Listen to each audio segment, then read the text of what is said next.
If you've seen my flyby video on Instagram, you can understand that it's not at all loud to the other people on the road. Oh, we have an open road. Come on.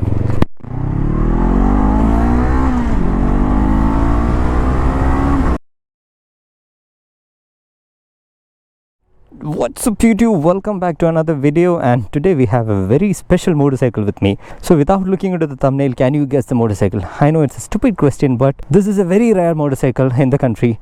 So this is the Honda CB500F, and that is the latest edition. It might look like a Hornet 750, but actually this is heavily loaded with accessories. I was thinking why Honda is not actually bringing this motorcycle to mass in India. This motorcycle is just killing it in this segment.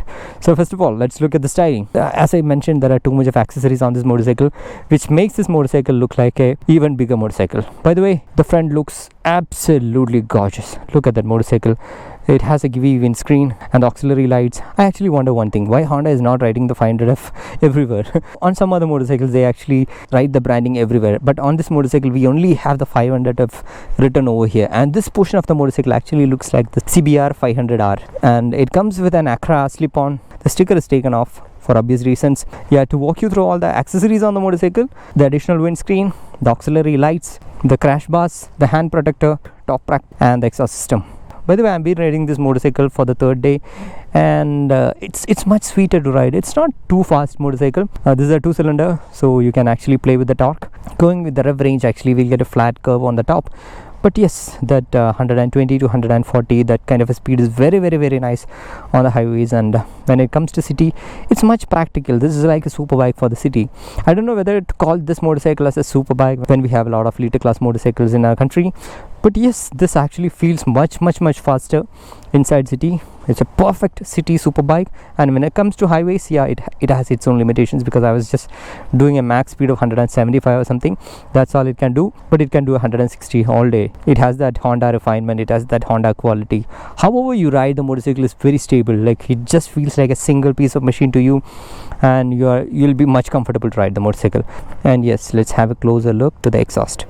So it's a 2-cylinder motorcycle with the Accra slip-on.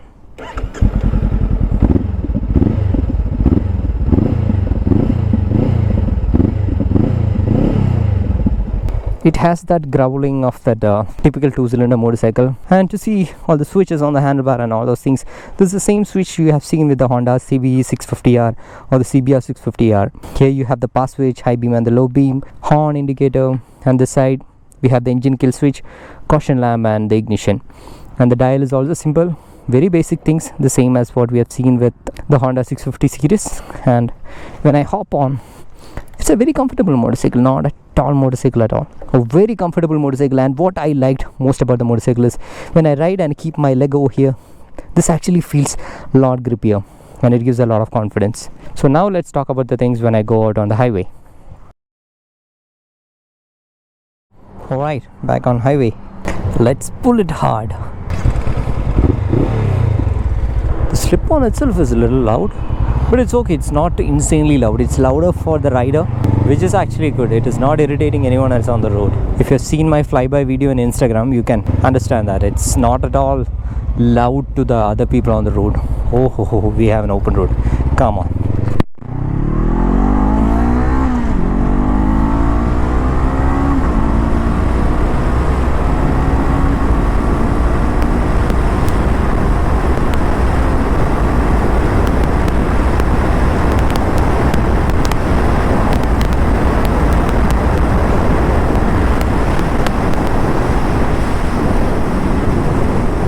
Lovely, look at the way how it pulled. It is so sweet, so refined, so comfortable, and the torque is there, but it doesn't intimidate you at all.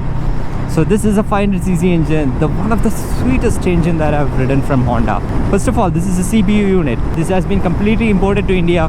As per the owner of the bike, actually this was an experimental project which was done by Honda to see whether they have to import the motorcycle more to India. But this one actually stole my heart, I have to say that. Such a wonderful motorcycle. So to talk about the engine, it's a 2-cylinder motorcycle, 500cc. It has got a good amount of torque, in the sense it has got good amount of torque to ride inside city as well as on highways. So I am now in the 6th gear running in 60 speeds. Even you can ride this motorcycle in, I think, 50 speeds in the 6th gear. It can just take you up to the top speed, which I have done, which is the 175 km/h. But it takes some time to go past the 165. But once you're on highway, I think easily you can do 140 to 160 all day round. This has got its aftermarket windscreen, so you don't feel this like a naked motorcycle. The wind buffeting is actually less. It is much comfortable to ride this motorcycle on highway. And I was riding this motorcycle inside city in the 2nd gear. So my friend actually told me that he was actually riding the motorcycle in the 3rd gear. But the thing is, I actually was enjoying that Accra sound in the 2nd gear, you know, that climbing high and coming down and all. It is actually so sweet. It is very nice to hear. By the way, this doesn't have a full system Accra. This has a slip-on, and this engine actually feels a lot different from the 500X which I have ridden. So I believe that this motorcycle has an aftermarket air filter. It has an BMC air filter which actually pumps in a lot of air. And the way this motorcycle actually pulls is also much different. And with the 500X, I felt that it has some kind of inhibition, that it is not opening up. But this motorcycle doesn't have that feel. This is actually open to rev, and it is stress-free. Be it whatever speed that I'm climbing on, the motorcycle is actually stress-free. So this is one feedback that you get from a Honda engine. That's why I told that this engine has stole my heart. Just imagine having the same engine on the Honda CBR series. I'm talking about the CB500R. What a motorcycle it will be. I'm truly feeling sad for not having that motorcycle in our country. And also to talk about the other things of the engine. This engine doesn't heat up a lot. I personally feel that this is not heating as much as a KTM 390 or a Royal Enfield 350 series. This is running much cooler and no vibration issue, nothing. Again, you can feel that the robust nature of the Honda engineering. So let's keep the engine apart and talk about the rest of the things. So this has got a wider handlebar. I really like it. And the riding stance is not so sporty. It's a naked motorcycle. A little bit of sportiness to the upper body. The lower body is very relaxed. The foot peg is actually underneath the rider. That means the lower body, the legs, everything is very relaxed. And I'm having a complete grip on the tank, and that gives a very good confidence while I'm on high speeds. And riding this motorcycle is actually a pretty simple job. If you know how to ride a motorcycle, you'll be able to ride this motorcycle easily. Even though this is heavier on papers, I believe that this is not as hard as riding a Royal Enfield. Royal Enfield motorcycles, I know that they are somewhere from 180 to 200 or 210 kgs, but I believe that this motorcycle doesn't feel so heavy as it is written on papers. So very easy to ride, and you can filter it too as well, taking U-turns, running over potholes or taller speed bumps. That's not at all a problem. By the way, this motorcycle already has the catalytic converter. It is not removed. Still, I didn't face any ground clearance issues. I was actually very skeptic taking it through taller humps, but no ground clearance issues. And when it comes to the tires, actually, this comes stocked with Michelin Road 5 tires. This is actually a budget oriented tire, and the tire grip is also good on high speeds and cornering. The braking is actually good. It comes with double disc in the front, so braking is actually very good. And when it comes to the suspension has a little bit of a different feedback. I don't know whether everyone will like it. The rear suspension is actually onto a medium setting. It gives a lot of confidence and a lot of comfort as well.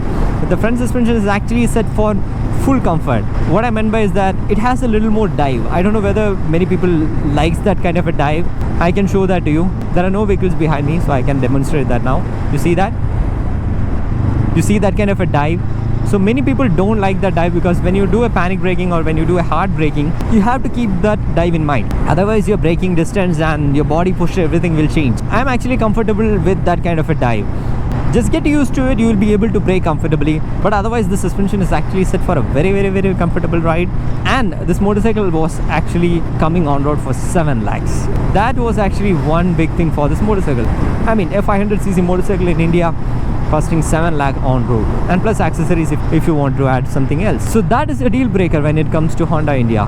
Honda India, if you are listening, if you are bringing this motorcycle to India again, please price it properly. I know that this is a CB unit and you wanted to price it high, but when it comes to CKD unit, or if you're by making in India itself, just price it somewhere around 6 lakhs. In the sense, 5.5 to 6 lakh will be a very good price for this motorcycle. Because when I ride this motorcycle, what I feel is that this is a superbike kind of a motorcycle for Indian roads. In the sense, this is a superbike for city use. And when it comes to highway, I don't say that it's a very good performance oriented motorcycle, because as I mentioned, after 160, 165, it takes a hell lot of time to climb speeds.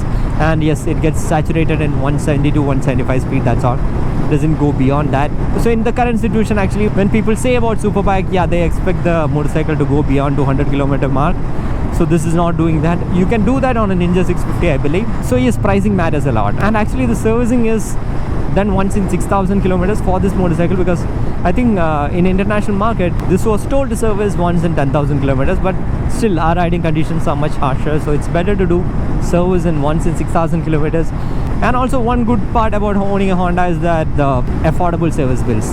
One service will cost you something like 3,000 to 3,500 rupees, including everything, consumables, labor charges, everything. So it's much affordable to maintain, but it's not that affordable to buy. Yes, of course, people will think that, hey, I could buy a Z900, or I could buy a Benelli, or I'll put some more money and I'll get a Ducati. Yeah, many thoughts will run through the mind when people think that it's a 500cc motorcycle. Or they'll say that I'll save up some money, I'll just be comfortable with the Duke 390. But I'll tell you one thing, you cannot compare this motorcycle with the Duke 390. Personally, I own one of the most ferocious 390 engine, which is the BS3 RC390. I have that motorcycle with me. Still, I'll say that even though that motorcycle can do a 170 kilometer on an open highway, the way these two motorcycles behave when you get an open highway is much different. That elegance, that comfort of a two-cylinder is much different from a single cylinder. You cannot compare it. Maybe yes, you will match the speed, but by end of the day, how comfortable you ride the bike? That's a question. Yesterday I was riding this bike to a different destination, and I was pushing the motorcycle. So generally if I push the motorcycle like that, I'll feel tired, I'll feel mentally tired, I'll feel physically tired maneuvering the motorcycle, but nothing like that on this motorcycle. I was very comfortable. At times I was belting at 140 to 160. Still, when I got out of the motorcycle, I was feeling happy about it. I was not tired, I was not mentally tired. I didn't feel that I was trying to control something which is going out of control. So that's why I was telling that this is such a beautiful motorcycle which is priced very, very, very wrong. So Honda India, if you are listening, I know that you have the 500X here. Hopefully you'll price it better when you bring it back to India again with the USD suspension and all. But please consider bringing this motorcycle as well, because this makes a lot of sense.